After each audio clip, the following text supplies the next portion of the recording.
but never long. Just a few cries, and then if I looked up, the poor old thin lips pressed tight together, and the body turned away, and just the corners of the eyes on me.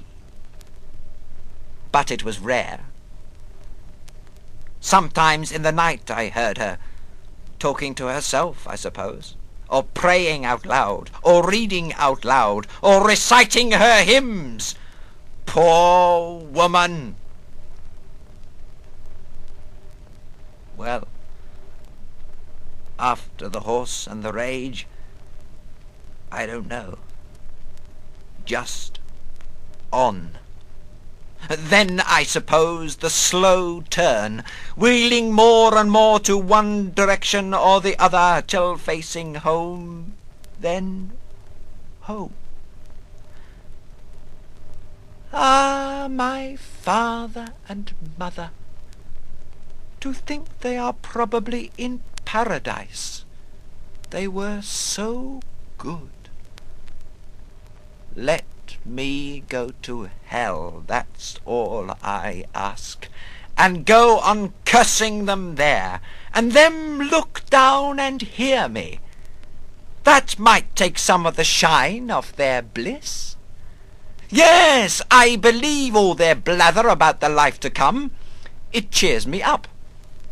And unhappiness like mine, there's no annihilating that. I was mad, of course, and still am, but harmless. I passed for harmless. That's a good one. Not, of course, that I was really mad, just strange, a little strange. And with every passing year a little stranger. There can be few stranger creatures going about than me at the present day. My father. Did I kill him too, as well as my mother? Perhaps in a way I did, but I can't go into that now, much too old and weak. The questions float up as I go along and leave me very confused. Breaking up I am. Suddenly they are there. No, they float up, out of an old depth, and hover and linger before they die away. Questions that when in my right mind would not have survived 1 second. No, but atomized they would have been before as much as thought. Atomized! In twos often they came, one hard on the other. Thus, how shall I go on another day? Or, did I kill my father? And then, did I ever kill anyone? That kind of way. To the general from the particular, I suppose you might say. Question and answer too, in a way. Very addling. I strive with them as best I can, quickening my step when they come along, tossing my head from side to side and up and down, staring agonizingly at this and that, increasing my murmur to a scream. These are helps, but they should not be necessary. Something is wrong here.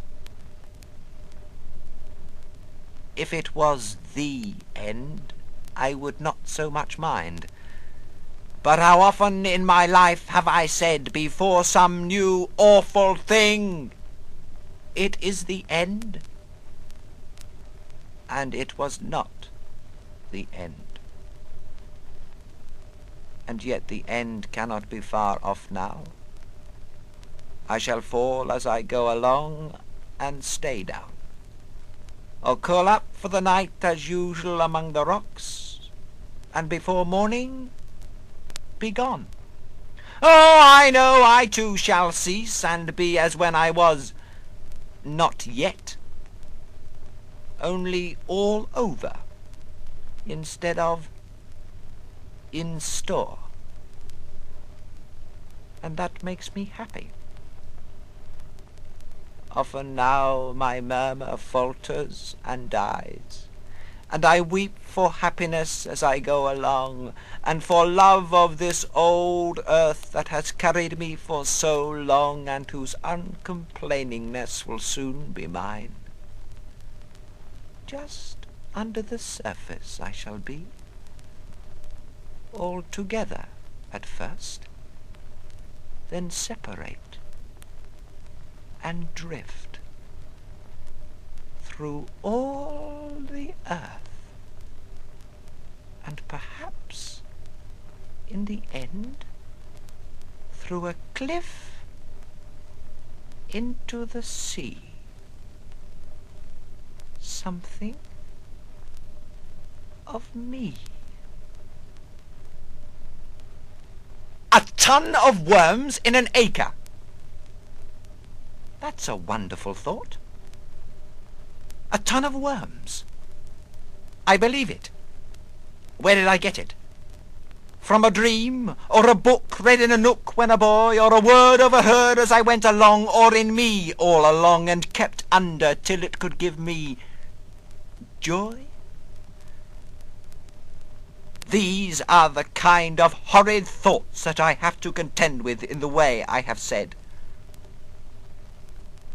Now, is there nothing to add to this day with the white horse and white mother in the window? Before I get on to some other day at a later time? Nothing to add? Before I move on in time, skipping hundreds and even thousands of days in a way it was not possible at the time, but had to get through somehow, until I came to the one I am coming to now? No. Nothing. All has gone. But mother in the window, the violence, rage, and rain.